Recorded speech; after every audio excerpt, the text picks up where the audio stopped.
সুদ নেওয়া ছাড়া উপায় নাই কেন?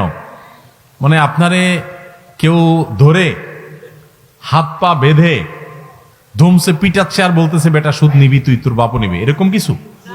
এভাবে কেউ সুদি লোন দেয়? বরং সুদি লোন নেওয়ার জন্য ঘুরা লাগে। সুদকে আল্লাহ তাআলা হারাম করেছেন, শুধু হারাম না, ভালো করে শুনে রাখেন, পৃথিবীতে যত হারাম ভক্ষণ আছে, যত হারাম আছে, এর ভিতরে সবচেয়ে ভয়াবহ হারামের নাম হলো সুদ। আপনি বিদেশে যেতে পারছেন না তো হবে না, যাবেন না, এতে কি আপনি মরে যাবেন? আপনার হয়তো কোনো একটা ব্যবসা শুধু লোন নেওয়া ছাড়া বাড়াইতে পারতেছেন না, তো এতে কি আপনি মরে যাবেন? তাহলে আমরা এগুলাকে বলি যে নিরুপায় হয়ে সুদী লোন নেই। জি না, এটা নিরুপায় বলে না।